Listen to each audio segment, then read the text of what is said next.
کشمیری مسلمانوں کے مدد کرنی ہے۔ 80 لاکھ کشمیری بھارتی بربریت کا شکار ہیں۔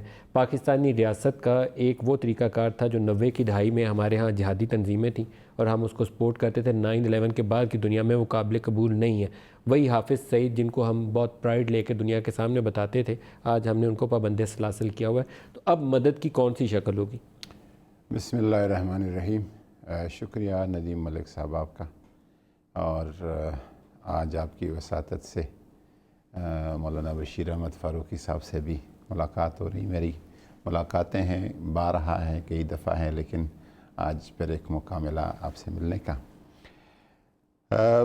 آپ نے جس امر کی طرف اشارہ کیا ہے کہ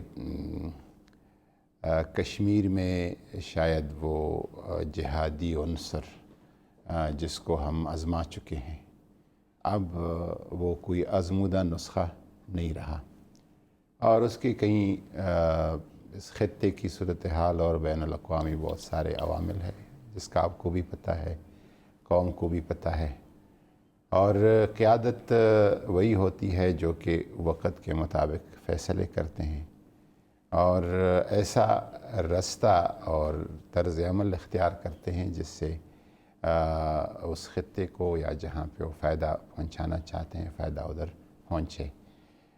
ریسنٹلی وہاں پہ جہاد کے نام پہ کچھ کارروائیوں کی وجہ سے حقیقت ہے کہ ایک پاکستان پہ بھی بہت سارے اعتراضات اور وہ ہو گئے، اور وہاں پہ بھی اس کو انڈین میڈیا نے اور جو جہاد مخالف عناصر ہے انہوں نے ایک بہت گناؤنے انداز میں پیش کیا ہے، جس میں انوسنٹ کشمیریوں کو بھی نفرت ہو گئی تھی۔ یہ میں آن ریکارڈ کہتا ہوں، اور اس کے مطابق پھر پالیسی طے کرنا ضروری تھا بطور ریاست پاکستان نے۔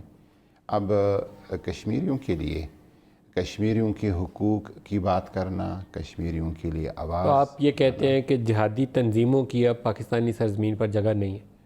پاکستانی سرزمین پہ بھی جو اس کے رد عمل ہم نے دیکھے اور ملک کے اندر جو افراتفری اس کی وجہ سے ہو رہی ہے، تو یہ کیٹیگوریکل ہے کہ پاکستانی سرزمین پہ اس کے فوائد کے بجائے اب نقصانات زیادہ ہیں۔ جہاد ایک جاری عمل ہے، ہمارا اس پہ یقین ہے روز قیامت تک، لیکن اس کے شیپ، شکل اور انداز مختلف ہو سکتے ہیں۔ کبھی آپ جہاد بالقلم کرتے ہیں، کبھی آپ جہاد باللسان کرتے ہیں، کبھی آپ جہاد بالسیف کرتے ہیں۔ ہر وقت کے لیے ہر ایک طریقہ کار ہوتا ہے۔ کبھی آپ جہاد اصغر کہتے ہیں، کبھی آپ جہاد اکبر کرتے ہیں۔